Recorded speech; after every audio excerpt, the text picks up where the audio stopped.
Hi everyone. This week we read a double parsha, Matot and Maseh. Maseh is a parsha that talks about the journeys of the Jewish people for 40 years as they wandered the desert and eventually ended up in the land of Israel. And the first few verses of the parsha are very interesting because it starts off saying, Vayichtov Moshe, Moshe wrote the journeys of the Jewish people, Motzayehem Lamasehem, where they were coming from and where they were going to. And then the Torah repeats the same words, but swaps the order and says, this is their journeys where they're going to, from where they're coming from. So the question is, why does the Torah repeat the words and then swap them around? First it says where they're coming from and going to.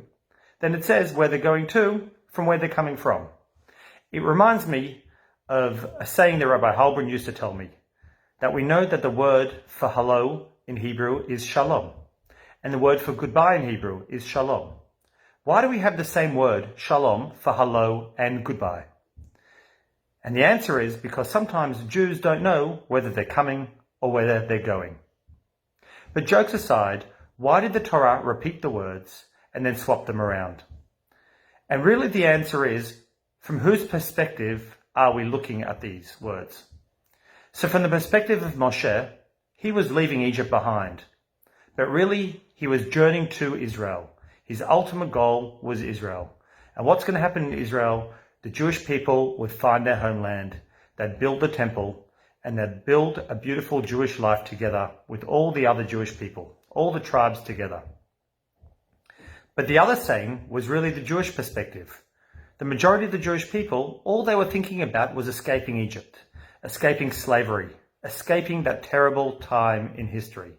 They just wanted to get as far away from Israel as possible. So they were focusing on getting away from Egypt, while Moshe was focusing on where he was trying to get to. And this is a lesson for all of us, because we all have goals in life. But what are those goals? Sometimes those goals are just trying to get far away from where we are. We just want to leave everything behind and just do something else. But really our goal should be where we're going to. What are our aspirations? What are our dreams? Where do we want to be in the future going forward? This is the message of the Parsha, to think about our goals and what are our dreams and aspirations. Wishing you all a good Shabbos and hope we are all safe and healthy.